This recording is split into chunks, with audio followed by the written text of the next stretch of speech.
Welcome to Star Bios, the podcast where we delve into the fascinating lives of Hollywood's most iconic stars. I'm your host, Casey Gold, and today we're going to tap our toes and swing into the extraordinary life of Fred Astaire, the legendary dancer, singer, and actor who redefined the art of entertainment. With a career spanning over 7 decades, Astaire's impact on popular culture is still felt today, and his story is one of talent, perseverance, and innovation. As we step back in time to the late 19th century, we find ourselves in Omaha, Nebraska, where Friedrich Austerlitz, later known as Fred Astaire, was born on May 10, 1899. The Austerlitz family lived a comfortable life in a charming Victorian house on Harney Street, with Johann's successful brewing business providing for their needs. However, it was Anne who would play a pivotal role in nurturing Fred's early interest in the performing arts. She was a woman of great passion and creativity who encouraged her children to explore their artistic sides. The sound of music and laughter filled the Austerlitz home, where Fred and his sister Adele would often put on impromptu performances for their family and friends. As a young boy, Fred was fascinated by the vaudeville shows that traveled through Omaha, bringing with them a world of wonder and excitement. He would often sneak into the local theater, the Orpheum, to watch the performers, mesmerized by their talents and charisma. The smell of popcorn and sawdust filled his nostrils as he watched in awe, dreaming of one day becoming a part of that magical world. His mother, recognizing his enthusiasm, began teaching him how to dance, and soon Fred was taking lessons in ballet, tap, and ballroom dancing. His sister Adele, who was 2 years older, also shared his passion for performance, and the siblings would often put on shows for their family and friends, with Anne serving as their manager and mentor. The Austerlitz family's life took a dramatic turn when Johann's brewing business faced financial difficulties due to the impending prohibition laws. In 1905, the family relocated to New York City, where Johann hoped to find new opportunities. The move proved to be a turning point in Fred's life, as he was now immersed in the vibrant world of vaudeville and theater. He and Adele began performing in local shows, with their mother serving as their manager and mentor. They would often take the subway to the theater district, where they would watch performances by some of the greatest entertainers of the time, including the legendary Charlie Chaplin. The early 1900s were a time of great change in the entertainment industry, with the rise of vaudeville and the emergence of new technologies like film and recording. Fred's exposure to these developments would later influence his groundbreaking work in Hollywood. They would often perform in small towns and cities across the country, traveling by train and experiencing the vast diversity of American culture. As the siblings' act gained popularity, they began to tour the country, performing in various cities and towns. This experience not only helped Fred develop his stage presence, but also taught him how to adapt to different audiences and environments. He learned how to read the crowd, how to tailor his performance to their tastes, and how to handle the pressures of constant travel and performance. His early life was a rich tapestry of performance, travel, and family, all of which would shape his future as one of Hollywood's most beloved stars. One of Fred's earliest memories was of performing in a small town in the Midwest, where he and Adele were the main attraction at the local theater. The audience was small but enthusiastic, and Fred remembered feeling a sense of excitement and nervousness as he took to the stage. He recalled his mother's words of encouragement, "Just be yourself, dear, and the audience will love you." He took a deep breath, put on a smile, and launched into their routine, which included a series of intricate dance steps and charming songs. The audience applauded wildly, and Fred felt a sense of pride and accomplishment that he would carry with him for the rest of his career. The year 1917 marked a significant milestone in Fred's life, as he and Adele made their Broadway debut in the revue, Over the Top. The show was a moderate success, but it provided the siblings with invaluable experience and exposure to the New York theater scene. As they navigated the challenges of performing on the Great White Way, Fred began to develop his unique style, which would eventually blend elegant dance, charming personality, and captivating showmanship. He remembered the thrill of taking the stage at the Liberty Theater, where Over the Top was playing, and feeling like he was part of something big and exciting. In these formative years, Fred Astaire was laying the foundation for a career that would span decades, genres, and generations. His early life, filled with performance, family, and perseverance, had instilled in him a strong work ethic and an unwavering passion for entertainment. From his iconic partnership with Ginger Rogers to his groundbreaking work in films like Top Hat and Swing Time, Fred Astaire's legacy continues to inspire and delight audiences around the world. As Astaire navigated the vibrant world of Broadway, he began to dip his toes into the nascent film industry, albeit briefly, with a small role in the 1930 movie The Love Parade. Although this initial foray into cinema was fleeting, it sparked a curiosity within Astaire about the possibilities of storytelling on screen. This curiosity would soon become an all-consuming passion, driving him to make the bold decision to leave behind the familiarity of New York's theater scene and embark on a journey to Hollywood in the early 1930s. The move westward proved to be a watershed moment in Astaire's career, as he quickly found himself at the forefront of a new generation of performers who were redefining the boundaries of entertainment. His first major film role came in 1933 with Dancing Lady, starring alongside Joan Crawford and the Three Stooges. Although the film itself was not a massive commercial success, Astaire's performance caught the attention of RKO Pictures, leading to a contract that would change the course of his career forever. It was during this pivotal period that Astaire met Ginger Rogers, with whom he would form one of the most iconic on-screen partnerships in Hollywood history. Their first film together, Flying Down to Rio in 1933, was an instant success, thanks in part to their captivating dance numbers and undeniable chemistry. The duo's on-screen magic was palpable, and their collaboration would go on to produce some of the most beloved films of the era.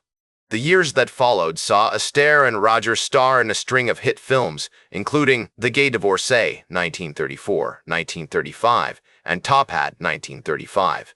These movies not only showcased Astaire's incredible dancing abilities, but also his charming on-screen presence and versatility as an actor. The iconic Top Hat, in particular, stands out for its memorable songs by Irving Berlin, including the timeless classics Cheek to Cheek and Top Hat, White Tie, and Tails. The film's success was unprecedented, with it becoming the second highest-grossing film of 1935. And cementing Astaire and Rogers' status as Hollywood's most beloved dance duo. One of the defining moments of Astaire's career came during the filming of Swing Time in 1936. The movie, which co-starred Ginger Rogers and featured music by Jerome Kern and Dorothy Fields, included some of Astaire's most iconic dance numbers, such as The Way You Look Tonight and A Fine Romance. The film's choreographer, Hermes Pan, recalled the meticulous attention to detail that Astaire brought to each dance sequence, often rehearsing for hours to perfect even the smallest step. This dedication to his craft was a hallmark of Astaire's career, earning him the respect and admiration of his peers. As the 1930s came to a close, Fred Astaire had solidified his position as one of Hollywood's leading men, known not only for his dancing but also for his charming on-screen persona and his ability to excel in both comedy and drama. His partnership with Ginger Rogers had become the stuff of legend, with their films together representing some of the best of Hollywood's golden age. With each new film, Astaire continued to push the boundaries of what was possible on screen, combining music, dance, and storytelling in ways that captivated audiences worldwide. In the midst of this professional triumph, Astaire also found time for personal pursuits, including his passion for golf and his love of fine art. He often spoke about how these hobbies helped him relax and recharge between films, allowing him to approach each new project with renewed energy and creativity. Whether he was strolling through the galleries of Los Angeles or teeing off on the lush greens of a California golf course, Astaire found solace in the simple pleasures of life, which in turn fueled his creative spark. As he teed off on the lush greens of a California golf course, the fresh air and rolling hills provided a tranquil escape from the chaos of Hollywood. The soft whoosh of the club head slicing through the air, the satisfying thud of the ball landing on the green, and the warmth of the sun on his face all combined to create an atmosphere of serenity. With each swing, Astaire felt his worries fade away, replaced by a sense of focus and clarity that he could apply to his craft. The years went by, and Fred Astaire continued to dazzle audiences with his incredible talent, adapting to the changing landscape of Hollywood and exploring new avenues for his craft. The 1940s saw him star in a string of successful films, including Easter Parade and The Barclays of Broadway, both alongside iconic leading ladies Judy Garland and Ginger Rogers, respectively. The sets were abuzz with energy, as Astaire's dancing style, which had become iconic, continued to evolve, incorporating new steps and techniques that would influence generations of performers to come. Behind the scenes, Astaire was notorious for his perfectionism, often spending hours rehearsing a single routine until it met his exacting standards.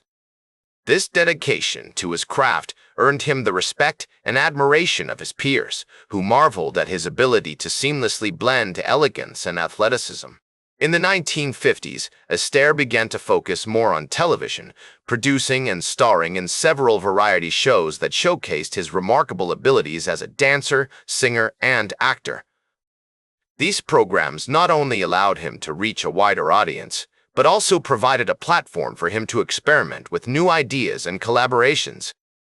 As he navigated the challenges of aging and the shifting tastes of the entertainment industry, Astaire remained committed to his art, always seeking ways to innovate and push boundaries.